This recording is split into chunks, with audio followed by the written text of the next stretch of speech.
Guna-guna itu berakhir di rumah dukun di Kalimantan Tengah. Sihir ganda.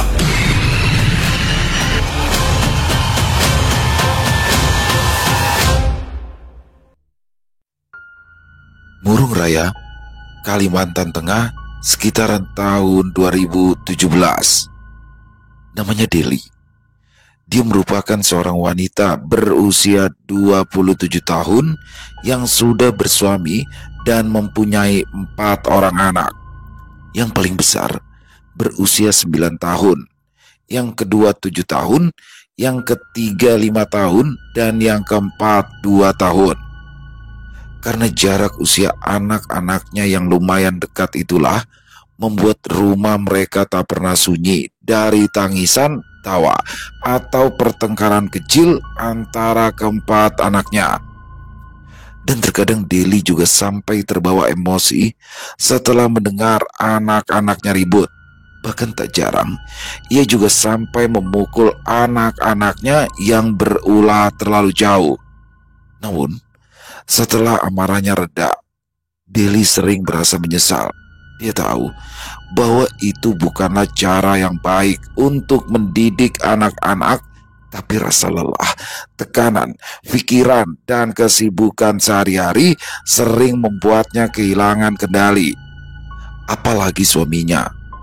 Meski usahanya tergolong mapan, dia lebih sering berada di luar rumah mengurusi bisnis yang semakin berkembang dan hanya pulang di malam hari di saat anak-anak mereka sudah tertidur semua.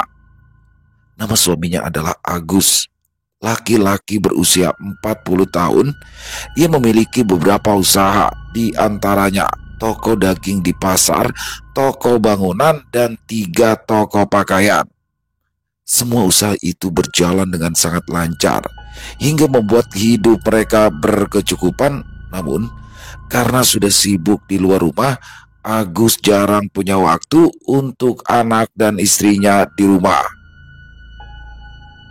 Deli menjalani hari-harinya seperti robot. Bangun di pagi hari sebelum matahari terbit, menyiapkan sarapan untuk mereka semua, mencuci baju, membereskan rumah, mengurus anak-anak yang satu persatu harus dimandikan, diberi makan, lalu dibuat tenang agar tidak saling berebut perhatian. Ia jarang punya waktu untuk dirinya sendiri, bahkan untuk sekedar duduk minum teh hangat pun rasanya adalah kemewahan yang jarang didapatkan setelah ia menyandang gelar ibu dari 4 orang anak. Kadang ia hanya bisa duduk sebentar di kursi dapur, menyandarkan punggung ke dinding sambil memejamkan mata sejenak. Tapi suara tangis, tawa, atau rengekan dari anak-anaknya tak pernah jauh dari telinga.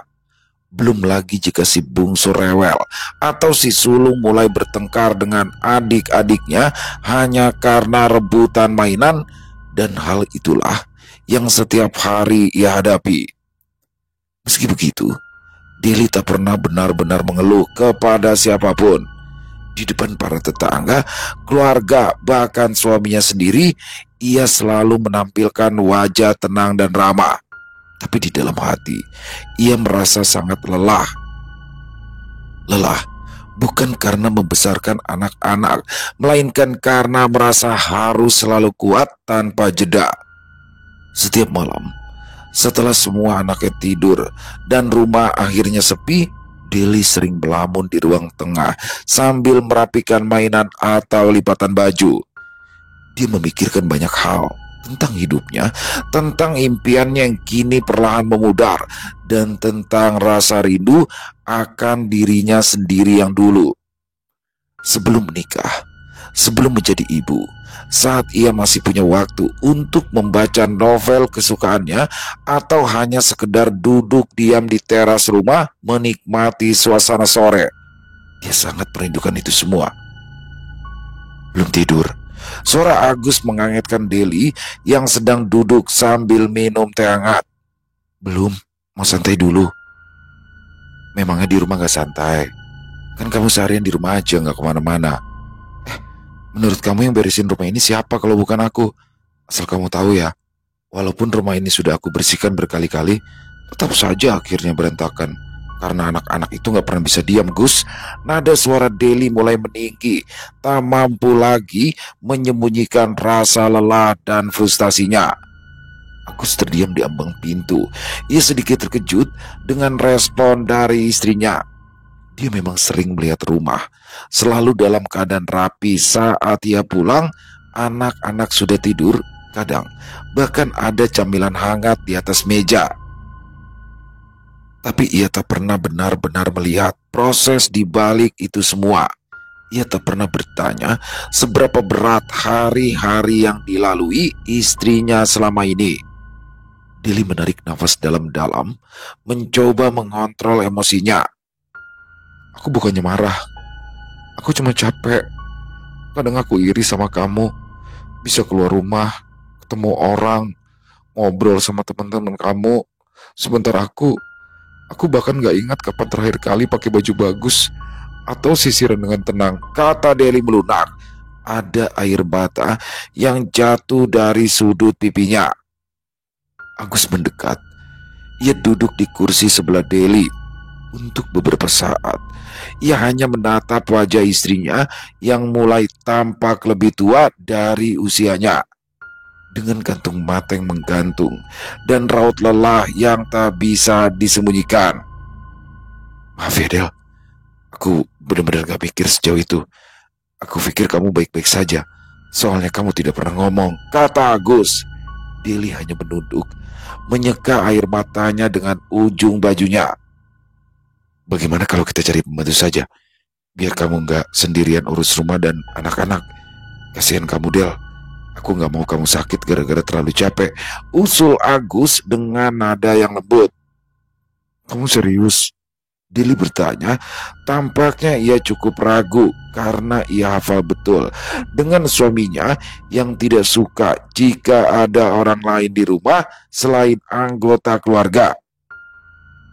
Ya, aku serius. Daripada kamu lelah. Dili tersenyum, kepalanya terlihat mengangguk setuju. Mau kamu yang cari orangnya atau mau aku yang carikan? Tanya Agus. Kamu aja, jawab Deli. Ya sudah, besok aku akan coba tanya-tanya ke kenalanku. Siapa tahu mereka ada kenalan orang yang mau bantu-bantu kamu di rumah. Deli mengangguk setuju. Setelah itu, suasana di antara mereka berdua terasa sedikit lebih ringan. Deli menyandarkan kepalanya ke bahu Agus, seolah ingin mengistirahatkan beban yang selama ini ia pikul sendirian. Aku cuma capek. Kadang aku ngerasa seperti robot. Bangun pagi, nyuci, masak, nyuapin anak-anak, beresin rumah, muter terus gitu aja. Aku sampai lupa gimana rasanya punya waktu buat diri sendiri, lirihnya. Agus mengusap kepala istrinya dengan lembut. Maaf ya, aku terlalu sibuk sampai gak sadar kalau kamu butuh bantuan. Harusnya dari dulu aku tawarin ini. Deli tersenyum kecil. Gak apa-apa, yang penting sekarang kamu ngerti. Namun, setelah beberapa hari mencari orang yang mau bekerja bantu-bantu di rumah mereka, mereka belum juga menemukannya. Hingga di suatu sore, saat itu Deli sedang sibuk-sibuknya memasak untuk makan malam. Tiba-tiba, anaknya yang paling besar memanggil-manggilnya. "Mah, ada tamu." "Oh ya, siapa?" "Aku tahu." Bilang tunggu sebentar ya, Mama mau cuci tangan dulu," kata Deli seraya bergegas mematikan kompor dan mencuci tangannya. Terlihat di kursi yang ada di teras rumah, ada seorang perempuan dengan rambut panjang tergerai sedang duduk di sana sambil memperhatikan ayam-ayam yang berlarian di halaman. "Dewi," ujar Deli menyebut satu nama, dan secara refleks perempuan yang duduk di kursi itu menoleh ke arah Deli. "Cu Deli," ucapnya dengan bibir tersenyum hangat. "Lama banget kita nggak ketemu. Gimana kabarmu, Wi?" kata Deli seraya memeluk erat perempuan itu. Perempuan bernama Dewi itu pun lantas balas memeluk Deli. Setelah berpelukan sebentar, Deli pun mengajak Dewi untuk masuk ke dalam rumah agar bisa mengobrol lebih nyaman dan santai. Aku baik-baik aja, Cu. Ya, tapi memang sekarang ini aku lagi nggak ada kerjaan. Aku niatnya kemari karena aku dengar suami Cu Deli punya beberapa toko kan. Aku berharap banget bisa dapat kerjaan di salah satu toko milik kalian. Jadi tukang bersih-bersih juga nggak apa-apa, Cu. Yang penting halal dan bisa buat makan. Sebenarnya aku malu mau minta kerjaan sama Cu Deli, tapi ekonomi memaksaku, Cu, kata Dewi perlahan. Daripada kerja di toko, gimana kalau kerja bantu-bantu aku aja di rumah? Bantuin ngurus rumah, bantuin masak. Dan selain itu biar aku punya teman ngobrol juga. Kata Deli antusias menawarkan pekerjaan pada Dewi. Wah, mau banget aku, Cu. Tapi apa nggak apa-apa sama suami Cu Deli? Kan itu artinya aku harus menginap di sini. Takutnya suami Cu Deli risih kalau ada orang lain yang ikut tinggal di sini, kata Dewi. Ya itu kebetulan memang suamiku yang mau cari orang untuk bantu-bantu aku di rumah, Wi. Sebenarnya sudah dicari juga, tapi sampai hari ini belum dapat. Wah, begitu ya, Cu. Enak ya, Cu Deli sekarang sudah bisa bayar pembantu buat bersih-bersih rumah. Kata Dewi dengan nada bercanda. Deli tertawa kecil. Iya, syukurnya usaha suamiku sekarang sangat lancar, Wi. Ucap Deli, mereka lalu terdiam. Jadi gimana? Kamu mau nggak kerja di rumahku? Tanya Deli. Mau, Cu, mau banget. Nah, sip kalau gitu. Aku senang sekali akhirnya punya teman ngobrol, kata Deli. Dewi tersenyum, tampak matanya memperhatikan ruangan itu. Wah, makin bagus aja ya rumah Cu Deli. Terakhir ke sini masih belum semewah ini dalamnya, kata Dewi. Deli tersenyum. Suamiku memang penuh kejutan, Wi. Pulang-pulang tahu-tahu bawa sofa, lemari, dan lain-lain. Padahal aku sendiri aja belum kepikiran sama sekali buat beli barang-barang seperti ini, kata Deli. Dewi menggenggam tangan Deli sambil tersenyum. Itu artinya suami Cu Deli pengertian dan sayang sama Cu Deli. Barang-barang rumah dibelikan, mau pembantu dicarikan. Pokoknya beruntung banget deh Cu Deli sekarang, kata Dewi dengan bibir yang masih tersenyum. Deli tertawa kecil. Ia membalas genggaman tangan Dewi dengan hangat. Aku juga bersyukur, Wi. Tapi kadang aku suka mikir, apa semua ini benar-benar karena sayang? Atau cuma dia karena gak mau ribet aja dengar aku ngeluh terus, ucap Deli. Dewi mengerutkan alisnya sedikit, lalu ia menggeleng. Jangan mikir gitu, Cu. Laki-laki itu memang kadang memiliki cara yang berbeda buat menunjukkan perhatiannya. Ada yang suka ngomong, ada juga yang lebih memilih tindakan. Dan menurutku, suamimu itu tipe yang kedua, ujar Dewi bijak. Deli tersenyum kecut. Kadang aku kangen, Wi. Kangen sama diriku yang dulu. Yang semangat, yang suka dandan, yang gampang capek. Sekarang rasanya semua energiku benar-benar habis buat anak-anak, kata Deli lirih. Dewi mengelus tangan Deli lembut. Sekarang kan aku udah resmi diterima kerja di sini kan. Nah, selama aku kerja di sini, aku jamin deh, Cu Deli akan punya banyak waktu untuk diri sendiri. Anak-anak, rumah, aku akan kerjakan semuanya. Asal ada bonusnya tiap bulan. Gak ada yang bercanda, kata Dewi sambil tersenyum. Aku juga seneng banget kamu mau kerja di sini, Wi. Rasanya kayak dapet harta karun, kata Deli. Apa sih, Cu? Bikin takut kata-katanya, kata Dewi. Loh, takut kenapa? Ya takut aja kalau tiba-tiba aku dijual. Kan katanya tadi kayak dapat harta karun, jawab Dewi sebelum akhirnya ia tertawa. Deli juga ikut tertawa sampai matanya berair. Sudah lama rasanya ia belum pernah tertawa selepas itu. Astaga Dewi, dari tadi kita ngobrol tapi gak ada suguhan apa-apa, ujar Deli setelah suasana tenang dari gelak tawa mereka. Aku itu tadi juga lagi masak sebenarnya, Wi. Kita lanjut ngobrol di dapur aja yuk, ajak Deli, dan Dewi pun kemudian mengikuti di belakang. Kamu mau minum apa? Tanya Deli. Apa aja deh, Cu. Ini Cu Deli mau masak sop ya? Iya, anak-anak aku memang suka banget sama sop, apalagi kalau ditambahkan pentol daging sapi. Gitu ya. Ini boleh aku nyalain kompornya? Boleh. Nanti makan bareng sama aku dan anak-anak ya, Wi. Iya, Cu. Aku pulangnya juga agak malaman dikit. Nanti sampai rumah langsung beberes pakaian untuk dibawa ke sini, kata Dewi. Deli pun mengangguk dan mereka pun kembali melanjutkan obrolan ringan sambil sesekali terdengar tawa dari keduanya. Dewi, merupakan keponakan jauh dari Deli, dan sebenarnya usia mereka pun hampir sama, tapi karena tutur, Dewi terpaksa memanggil Deli dengan sebutan Ucu atau Tante. Neneknya Dewi itu merupakan saudara dari orang tua Deli. Jadi dari silsilah itulah Deli mendapatkan panggilan tante meskipun usia mereka hampir sama. Tapi tutur tetaplah tutur, dan panggilan itu tak bisa dibuang begitu saja. Mereka berdua memang sudah akrab sedari dulu, sejak dari SD. Tapi kemudian Dewi pindah dan akhirnya mereka pun terpisah. 2 bulan terakhir, Deli memang sempat mendapat kabar kalau Dewi kembali ke kampung halaman mereka, tapi karena Deli yang sangat sibuk di rumah, alhasil mereka pun belum sempat bertemu. Tak terasa, 1 minggu sudah Dewi bekerja di rumah Deli. Dan selama 1 minggu itu pula lah kesibukan Deli berkurang. Ia benar-benar terbantu dengan adanya Dewi di rumah mereka. Dewi, aku titip rumah sama anak-anak ya. Aku mau ke salon, kata Deli dengan nada yang terdengar sangat riang.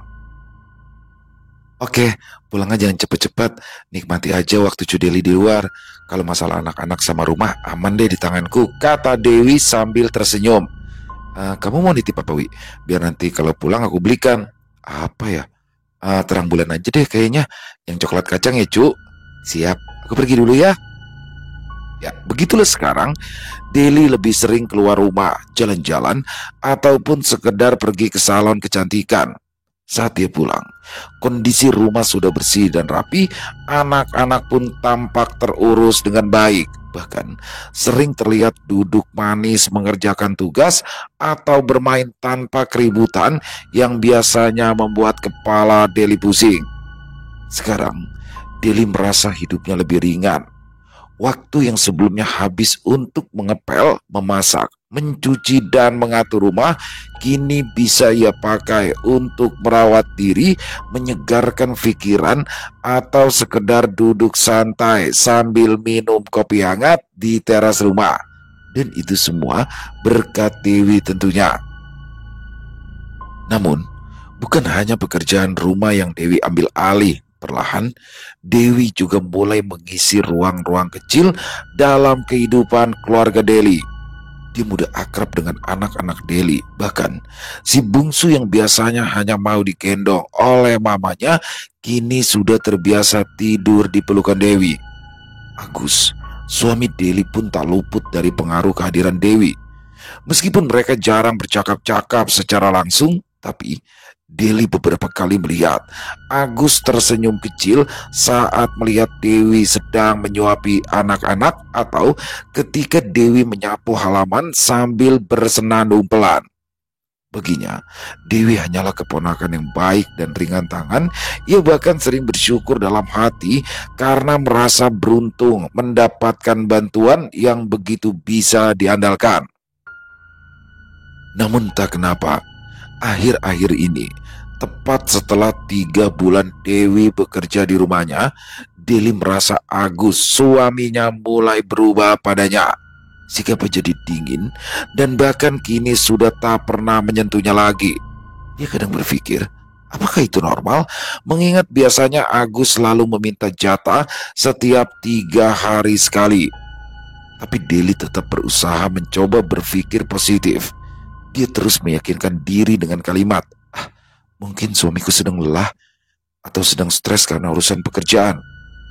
Tapi semakin hari, sikap Agus semakin menjauh. Bahkan untuk hal-hal sepele seperti menatap mata saat bicara atau sekedar bertanya apakah Deli sudah makan, itu pun kini jarang dilakukan. Namun bukan hanya perubahan dari sikap suaminya itu yang ia rasakan di dalam rumah. Akhir-akhir ini, ia juga mulai merasakan ada hal-hal yang aneh di rumahnya tersebut.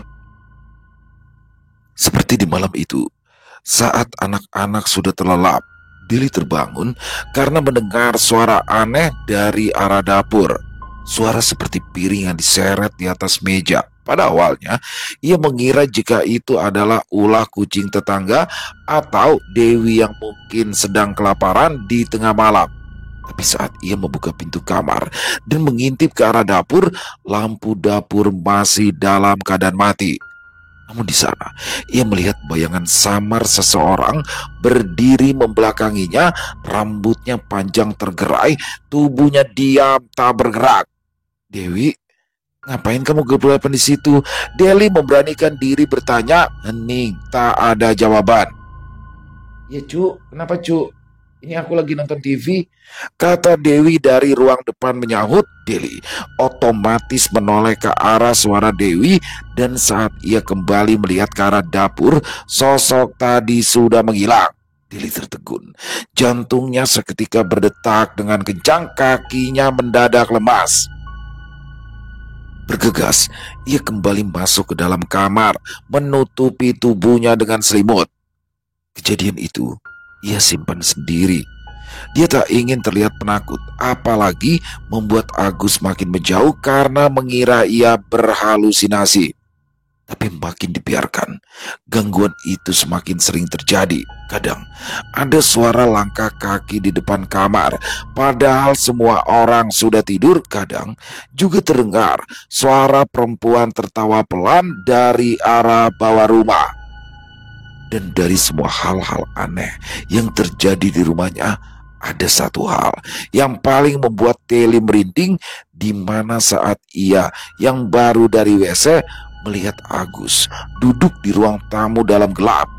Dia mendekat pelan, hendak menyalakan lampu dan menegurnya, tapi saat lampu menyala, ruangan itu kosong.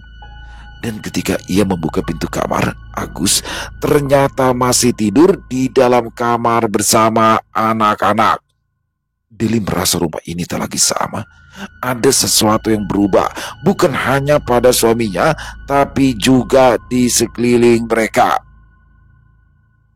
Wi, selama tinggal di sini, kamu pernah nggak melihat atau mengalami hal-hal yang aneh, Wi? Tanya Deli pada Dewi yang saat itu sedang membuat sop iga sapi. Aneh kayak gimana ya, cu? Dewi balik bertanya. Kayak hantu misalnya, jawab Deli ragu. Dewi menatap Deli lalu duduk di sampingnya. Pernah, cu. Waktu itu aku kan mau buang air kecil, tapi aku lihat kamar mandi tertutup dan ada suara air, kayak orang lagi mandi gitu.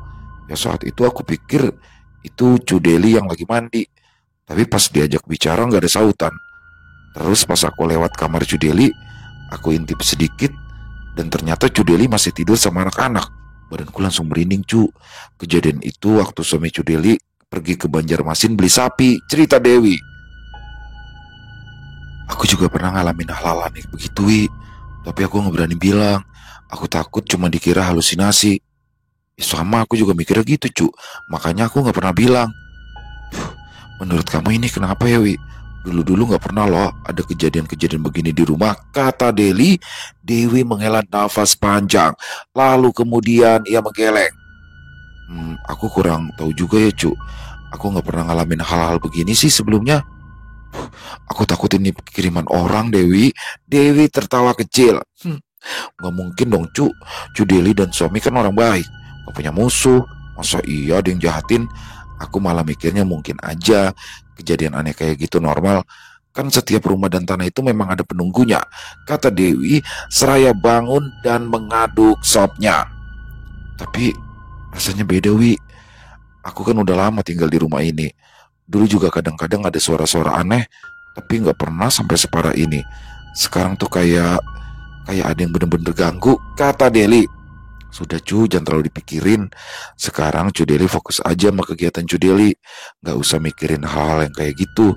Aku yakin itu semua cuma keisengan jin-jin aja kok. Nanti kalau gak ditanggapi juga bakal tenang sendiri. Deli menghela nafas panjang, lalu kemudian mengangguk. Suatu malam, saat ia sudah tertidur di kamar bersama anak-anak, ia tiba-tiba terbangun karena suara ketukan keras di jendela kamarnya. Ketukan itu terdengar berirama dan teratur. Tok tok tok, tok tok tok. Seakan ada seseorang di luar sana yang ingin masuk. Dengan jantung berdebar, ia beranjak perlahan dan mengintip dari celah tirai. Namun, yang ia lihat bukanlah wajah orang, melainkan tangan. Ya, hanya sebuah tangan berwarna hitam kurus dengan kuku panjang mencakar-cakar kaca. Posisi di samping rumahnya itu ada lampu yang dipasang oleh Agus tepat di atas jendela untuk penerangan bagi orang-orang yang lewat, karena memang di samping rumahnya itu ada jalan setapak yang sering dilintasi orang. Setelah melihat penampakan itu, tentu saja Deli langsung menjerit. Teriakan Deli tentunya membuat Agus terbangun dan ia langsung membuka tirai, tapi ternyata tangan tadi sudah menghilang. Dan hal tersebut akhirnya memicu keributan antara keduanya. Agus merasa jika sikap Deli terlalu dibuat-buat untuk menarik perhatian, dan Deli yang tak terima tentu saja balik memarahi Agus. Pertengkaran besar pasangan suami istri itu pun tak lagi bisa dihindari. Suara tangisan dari anak-anak mereka yang terbangun setelah keributan itu tak bisa menghentikan pertengkaran pasutri tersebut. Hingga akhirnya Deli memutuskan untuk pergi dari rumah di malam itu juga. "Titip anak-anak, Wi," ucap Deli pada Dewi yang saat itu sedang menggendong anak bungsu Deli dan Agus. "Cu, aku gimana cu kalau cu Deli pergi?" kata Dewi berusaha menahan tangan Deli agar ia tak jadi pergi. Namun Deli langsung menepis tangan Dewi dengan lembut tapi tegas. Matanya sembab, nafasnya masih memburu karena emosi dan tangis yang belum sepenuhnya reda. "Aku ingin menenangkan diri dulu, Wi. Aku takut kalau aku tetap di rumah ini aku bisa gila," ucapnya dengan suara yang lirik. Dewi terdiam, memeluk erat si bungsu yang mulai kembali terlelap dalam pelukannya. Dia ingin berkata banyak hal, tapi lidahnya terasa keluh. Dia tahu Deli benar-benar sudah berada di ujung batas kesabarannya. "Kalau Agus nanya, bilang aja nggak tahu ya," ucap Deli cepat sambil mengambil tas kecil yang sepertinya sudah ia siapkan. Dia bahkan tak sempat berganti baju dan masih mengenakan daster lusuh dengan rambut terikat asal-asalan. Dewi hanya mengangguk, namun tatapannya menunjukkan rasa cemas terhadap Deli. Mungkin dia khawatir karena Deli pergi di malam buta dengan keadaan seperti itu. Hanya air mata yang menemani Deli di sepanjang jalan. Ia tak sanggup membayangkan jika sampai rumah tangganya hancur. Bukan hanya karena cintanya yang begitu besar pada suaminya, tapi juga karena ia tak sanggup membayangkan harus membesarkan 4 anak yang masih kecil-kecil seorang diri. 2 hari berlalu setelah kejadian malam itu. Dewi datang menemui Deli. Ia datang bersama 2 anak Deli yang kecil-kecil. "Cu, anak-anak nangis, semuanya nyari Cu Deli," kata Dewi. "Iya, nggak apa-apa, Wi." "Cu," panggil Dewi, raut wajahnya terlihat seperti ingin mengatakan sesuatu yang penting. "Ya, Wi," jawab Deli seraya menatap Dewi. Namun Dewi langsung mengalihkan pandangannya ke arah lain sebelum tatapan mata mereka sempat bertemu. "Bagaimana selanjutnya, Cu?" tanya Dewi kemudian. "Entahlah, Wi. Aku tidak ingin pulang ke rumah, dan lagi Agus juga tidak akan menjemputku. Jadi buat apa aku kembali ke sana?" jawab Deli. Dewi menarik nafas panjang. "Kasihan anak-anak kalian, Cu. Mereka butuh orang tua yang lengkap," kata Dewi seraya mengelus kepala si bungsu. "Aku bingung, Wi. Aku nggak tahu harus gimana selanjutnya. Kamu pun tahu kan bagaimana kondisi rumah tanggaku sekarang," kata Deli seraya memeluk erat tubuh anaknya. Dewi terdiam, matanya menatap Deli dengan prihatin. "Yang sabar ya, Cu. Wi, andaikan jodohku dan Agus habis, apakah kamu mau menikah dengan Agus demi anak-anak?" "Cu, Deli nggak boleh ngomong gitu ah. Serius pun nggak ada niatanku untuk merusak rumah tangga kalian." Dewi menghela nafas panjang lalu memalingkan wajahnya sesaat. "Cu, kita ini keluarga. Aku datang ke rumah kamu niatnya ingin bekerja bantu-bantu, bukan malah bikin runyam, Cu Deli. Aku ngerti kamu lagi capek, lagi bingung, tapi tolong jangan bilang hal-hal yang bisa memperkeruh semuanya, kata Dewi lagi. Aku takut, Wi. Takut kalau nanti aku harus pisah sama Agus. Dan anak-anak ini bagaimana nasibnya? Kalau sampai Agus menikah dengan perempuan lain yang entah baik atau enggak sama anak-anak, kata Deli lirih. Dewi kembali menatap Deli, kali ini lebih lembut. Kalau memang sudah tidak bisa dipertahankan, ya jangan dipaksakan, Cu. Anak-anak butuh ibu yang waras, yang kuat, bukan yang terus-terusan terluka begini. Maaf ya, Cu. Aku bilang begini karena jujur, menurutku sekarang Cu Deli seperti kehilangan arah. Deli menundukkan kepala. Sedikit banyaknya apa yang dikatakan oleh Dewi ada benarnya juga. Ya, kini tak ubahnya seperti layang-layang yang putus, kehilangan arah dan juga akal. Maaf ya, Wi. Aku tidak bermaksud apa-apa.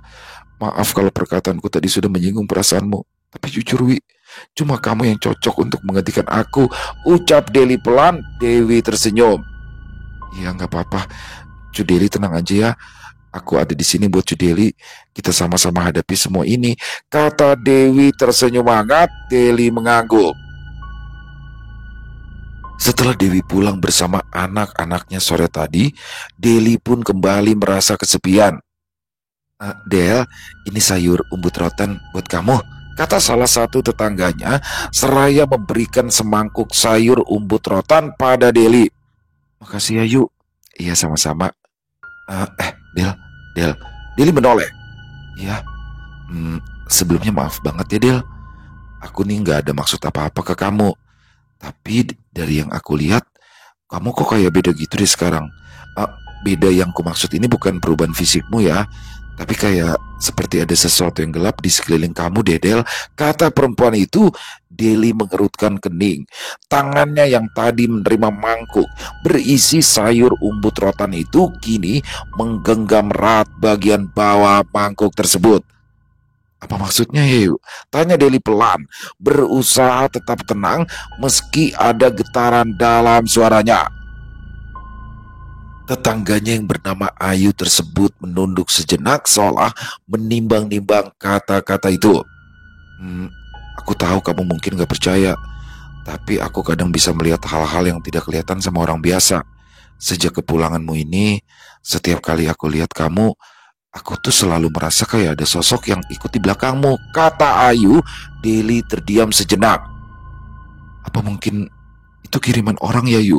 Tanya Deli pelan. Lalu kemudian ia mulai menceritakan apa yang ia alami di rumahnya dan perubahan dari sikap Agus terhadapnya. Aku kurang tahu sih, Del, apakah itu ada hubungannya sama perubahan suamimu, karena aku cuma bisa melihat mereka. Aku itu belum bisa menerawang. Tapi aku kenal kok seseorang yang kurasa bisa menjawab pertanyaan kamu ini. Namanya Robert. Aku pernah minta bantuannya waktu usahaku dikerjain orang dulu, kata Ayu. Oh ya, di mana orang itu, Yuk? Kalau dekat aku mau coba ke sana, kata Deli. Aku bisa antar kamu kok, Del, kapanpun kamu mau. Karena kita sesama wanita, kita harus saling mendukung, kata Ayu. Kalau besok bisa nggak? Bisa. Deli mengangguk dan tidak lupa ia juga berterima kasih pada Ayu. Keesokan harinya, sekitar pukul 9 pagi, Ayu datang ke rumah Deli. Deli yang memang sudah bersiap-siap sejak pukul 6 tadi pun langsung melangkah keluar begitu mendengar suara motor Ayu di depan rumah.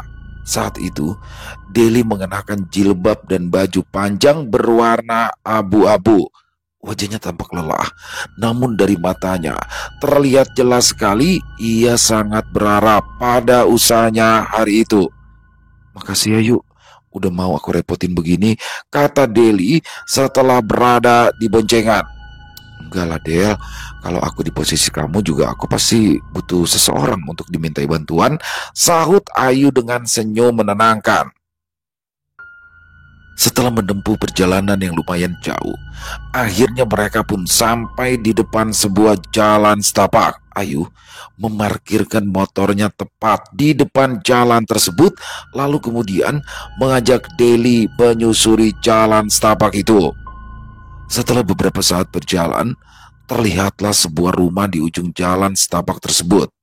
Di teras rumah itu, ada seorang laki-laki yang masih terbilang cukup muda sedang beraut-rautan. "Permisi." Lelaki itu menoleh dan tersenyum menatap keduanya. "Silakan masuk," ucapnya mempersilakan Ayu, lantas menggandeng Deli untuk masuk ke dalam. Deli sempat melihat ketika mulut laki-laki tersebut tampak berkomat-kamit sambil menatap halaman rumah. Entah apa yang ia lakukan, yang pasti itu cukup membuat Deli merasa takut. Deli terus memegangi tangan Ayu. Entah kenapa, perasaannya terasa berbeda setelah memasuki rumah itu. Hawa di dalam rumah tersebut terasa lain dan mampu membuat bulu kuduk meremang. "Apa ada yang bisa aku bantu?" tanya laki-laki itu seraya duduk. Sebelumnya perkenalkan dulu, ini teman saya namanya Deli. Dia inilah yang sedang punya masalah dan butuh bantuan," kata Ayu seraya menyenggol lengan Deli yang saat itu seperti sedang melamun. Setelah disenggol Ayu, kesadaran Deli seolah kembali dan dengan gugup ia pun lantas memperkenalkan diri. "Nama saya Deli," ucapnya pelan. "Robert." Setelah perkenalan singkat itu, lelaki bernama Robert tersebut pun kemudian menatap Deli untuk beberapa saat. "Ada seseorang yang cukup dekat denganmu. Dia berusaha untuk menyingkirkanmu dan mengambil alih posisimu. Sayangnya, usaha ini sangat kotor karena sudah melibatkan sihir. Suamimu sudah dibuat untuk membencimu dan dirimu sendiri dikirimkan makhluk-makhluk halus untuk membuatmu ketakutan setiap saat. Hal itu jugalah yang menambah kebencian suamimu terhadapmu," kata Robert. Nafas Deli terdengar berat. "Siapa orangnya?" tanya Deli. Lelaki itu tak langsung menjawab terlebih dulu. Dia tersenyum, lalu mengalihkan pandangannya ke arah dinding. "Kalian masih ada hubungan darah," ujar Robert, kemudian menjelaskan ciri-ciri wanita itu.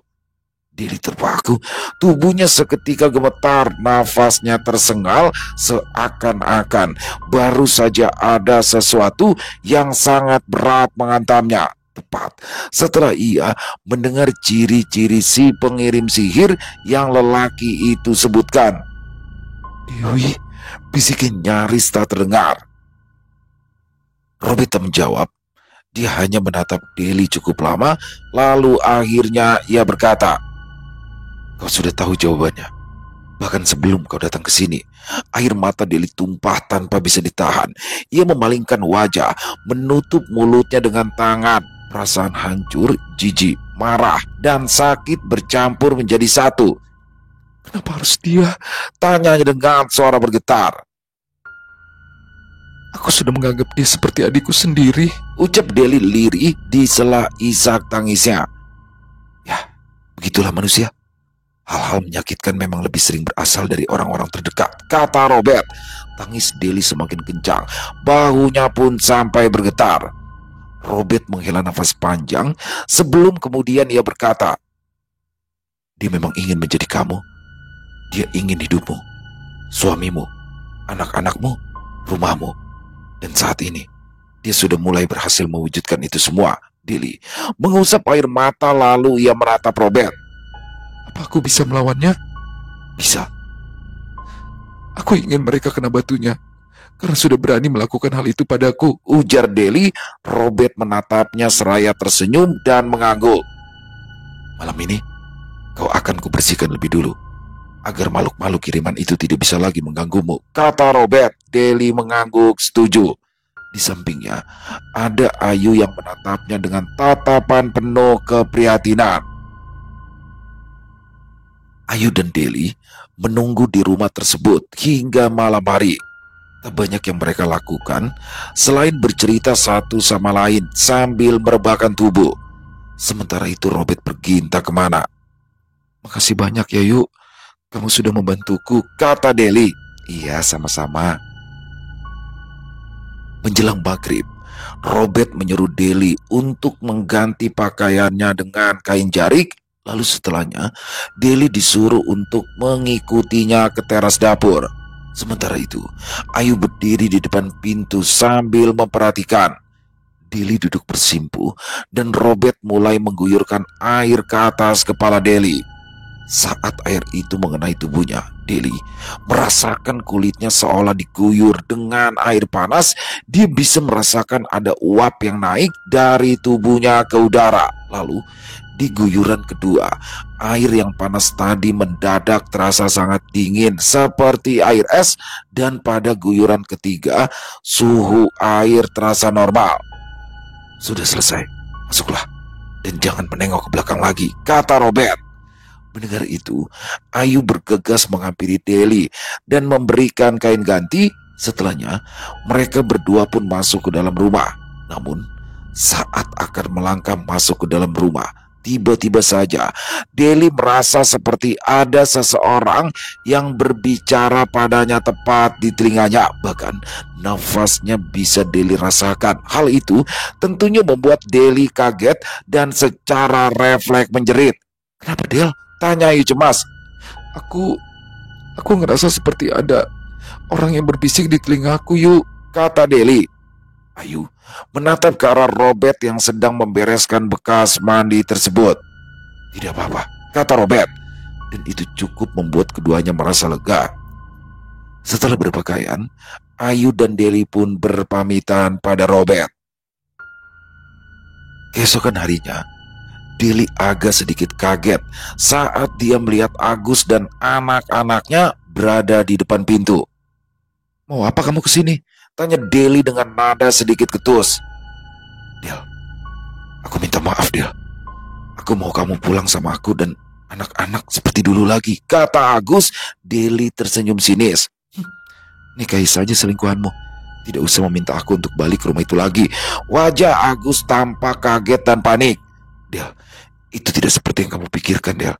Aku sama dia itu cuma kesalahpahaman. Aku hilaf, Del. Aku benar-benar hilaf," kata Agus. "Kalian itu menjijikkan, tahu nggak?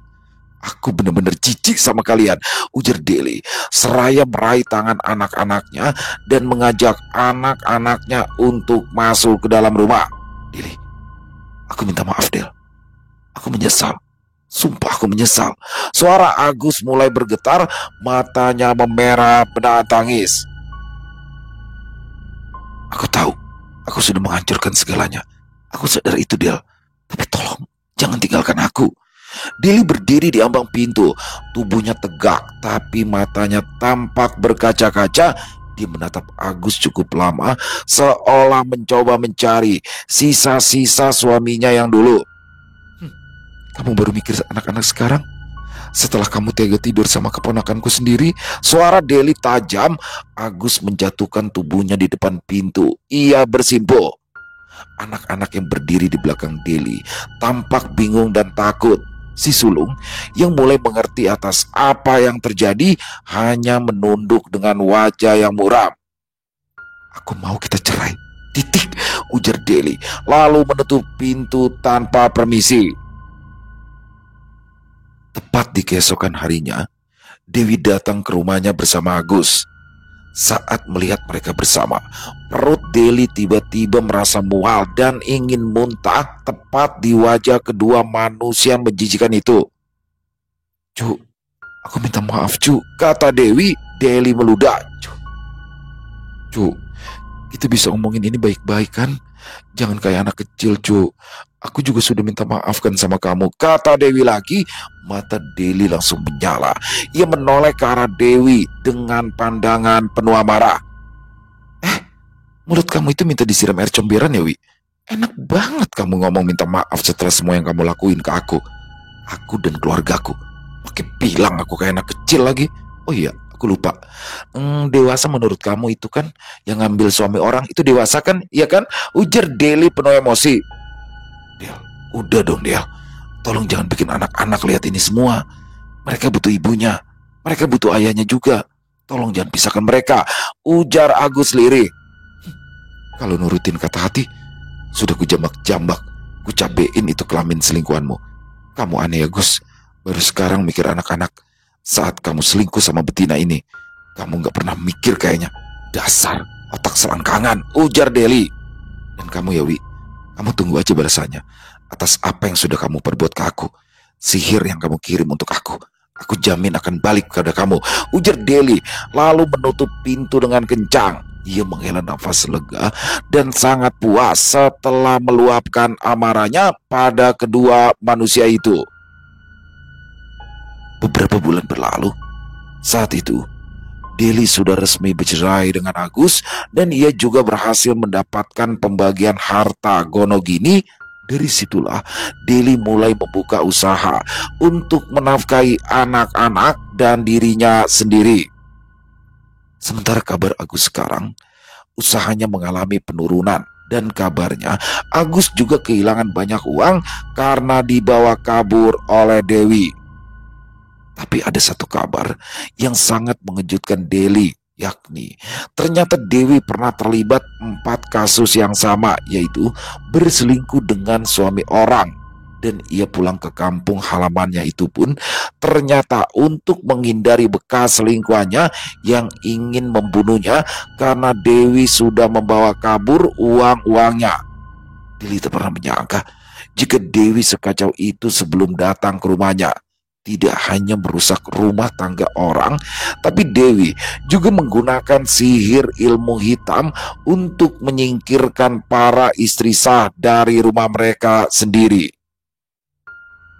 Di suatu hari, Dewi sempat menghubungi Deli, mengabarkan kalau dirinya sedang sakit dan meminta pada Deli agar menghentikan semuanya. Karena katanya, dukun yang membantunya selama ini sudah meninggal dunia karena tak mampu melawan dukun yang membantu Deli. Tapi Deli yang sudah terlanjur sakit hati tidak peduli meskipun mereka masih ada hubungan saudara. Selesai. Wow, luar biasa kisah dari Om Ras, penulis asal Kalimantan Tengah. Luar biasa. Ini plot twist ini menurut saya, plot twist banget. Tapi plot twist yang sesungguhnya bukan dari sosok Dewi ya, sepupu dari keponakan dari Deli yang berselingkuh dengan suaminya Deli. Menurut saya bukan itu plot twistnya. Plot twistnya adalah ketika sosok Robert muncul. Wow, luar biasa. Saya udah bener gak nyangka loh teman-teman. Ternyata di mendekati ending, ini ternyata dukun yang didatangi adalah Robert. Jadi memang ini kan kisahnya di Murung Raya ya teman-teman ya. Di Murung Raya, Kalimantan Tengah. Dan memang kediaman Robert nggak jauh dari situ tuh. Ini kisahnya terjadi di tahun 2017 kan. Berarti mungkin ya saat itu belum ada Rowan dan kawan-kawan ya. Belum ada Asni, belum ada Rowan, belum ada Meranti ataupun Sidang. Jadi Robert masih sendirian lagi belah kayu. Luar biasa. Dan di sini bagaimana seorang Deli dan Agus ya, sepasang suami istri. Ya sebenarnya complicated banget ya. Bingung banget sih untuk hubungan rumah tangga seperti ini. Uang ada tapi nggak mau bayar pembantu, mendingan bayar aja pembantu.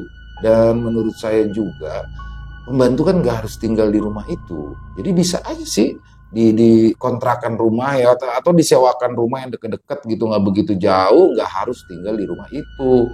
Nah di sini sangat bahaya, apalagi usia dari Dewi dan Deli ini nggak jauh berbeda jelas. Apa ya, mungkin ya nggak ada Agusnya baik ya, Agusnya nggak tidak mata keranjang atau apa-apa, tapi kan dari pihak Dewinya akhirnya diserang lah dari pihak Dewinya sehingga membuat Agus hilaf gelap mata. Terjadilah hal yang menjijikan itu. Dan bagaimana akhirnya sosok Robert membantu Deli ya, dikembalikan lagi, ya sudah hancurlah tuh dua-duanya, baik sosok Dewi maupun Agus sendiri. Dan dalam kasus seperti ini, korban sesungguhnya adalah anak-anak mereka. 4 orang anak itulah menjadi korban sesungguhnya ya. Pastinya Deli juga ya, tapi anak-anak mereka nih yang paling kasihan nih korbannya. Dan semoga kisah ini bisa menjadi pembelajaran ya buat kita semua ya. Dan overall kisahnya keren banget di sini nih. Om Ras terima kasih, dan wah plot twist Robertnya. Makasih Om Ras. Dan ditunggu lagi untuk kisah-kisah selanjutnya. Dan semoga kisah barusan bisa menghibur teman-teman semua ya. Yang punya komentar lain, yang punya pendapat lain bisa menuliskan di dalam kolom komentar ataupun hanya sekedar saling menyapa. Insya Allah kami akan menjawabnya satu persatu. Buat teman-teman yang suka dengan videonya bisa diklik tombol like-nya, tombol jempolnya, boleh juga dibantu di share ya link videonya ini ke teman-teman yang lain. agar juga ikut merasa terhibur. Dan buat teman-teman yang belum subscribe channel Ilo Bercerita, bisa diklik dulu tombol subscribe-nya. Boleh juga lonceng notifikasinya dinyalakan agar teman-teman selalu mendapatkan notifikasi dari konten-konten yang akan kami upload selanjutnya. Untuk channel Ilo Bercerita ini kami upload setiap hari teman-teman ya, setiap malam jam 9 malam waktu Indonesia bagian Barat. Di akhir kata, saya Ilo mengucapkan permohonan maaf apabila mungkin dalam pembawaan kisah barusan ada kata-kata saya yang salah ataupun ada kata-kata saya mungkin yang kurang berkenan. Saya mohon dibukakan pintu maaf yang seluas-luasnya. Sampai berjumpa lagi di konten-konten kami selanjutnya, yang pasti tidak kalah serunya, yang pasti tidak kalah horornya, masih bersama saya Ilo di channel Ilo Bercerita. Salam sehat, sukses selalu untuk kita semua. Wassalamualaikum warahmatullahi wabarakatuh.